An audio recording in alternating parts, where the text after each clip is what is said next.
তো আজকেই হচ্ছে ভাগ্নের অন্নপ্রাশন। তো অন্নপ্রাশনের দিনকে দেখো ঘরটাকে কি সুন্দর করে সাজানো হয়েছে।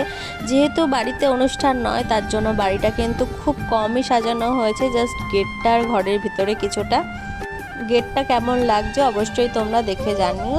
তো মেইন যেখানে ডেকোরেশনটা হচ্ছে যেই ব্যাঙ্কোয়েটে, সেখানে আমরা যাচ্ছি এখন সকালের খাওয়া দাওয়া করতে। তো চলো গিয়ে তোমাদেরকে দেখাচ্ছি ওখানে কেমন কি ডেকোরেশন হচ্ছে। সামনেই একটুখানি তো আমরা টোটো করে চলে এসেছি। এখানে আমরা লিফটে করে চলে যাব দোতলায়, যেহেতু দোতলাতেই প্রোগ্রামটা হবে আর তিনতলায় হবে খাওয়া দাওয়া।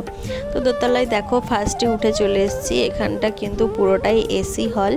এখানটা যখন প্রোগ্রাম হবে তখন পুরোটাই কিন্তু এসি চালানো থাকবে। যে এদিকে হচ্ছে বসার জায়গাটা দেখো কত সুন্দর করে সাজিয়েছে, আর এদিকটা হচ্ছে সবাই যেহেতু বসবে তার জন্য চেয়ার পাতা রয়েছে। আর এখানটা হচ্ছে ভাগ্নিকে স্নান করানো হবে। আর দেখো এই জায়গাটা দেখতে কতটা সুন্দর লাগছে। এই ব্যাঙ্কোয়েটটা কিন্তু নতুনই তৈরি হচ্ছে প্রায় বলতে গেলে। আর এদিকে দেখো আমাদের গনসু বাবাও কিন্তু রয়েছে, আর অন্যদিকে রয়েছে আমাদের এই যে দুর্গা মায়ের মানে মূর্তি। তো অল টোটাল ডেকোরেশনটা তোমাদের কেমন লাগছে জানিও। আর ওখানে কিন্তু স্টার্টারগুলো বসবে, আর তিনতলা এখানে কিন্তু খাওয়া দাওয়া দেওয়া হবে। যেহেতু সকালবেলায় খুব একটা চেয়ার পাতা হয়নি, মোটামুটি চেয়ার পেতে খেতে দেওয়া হচ্ছে। তো সকালের খাবারেই কিন্তু ছিল লুচি, সাদা আলুর তরকারি আর বোঁদে। তো চলো আমরা তাড়াতাড়ি খেয়ে নিই।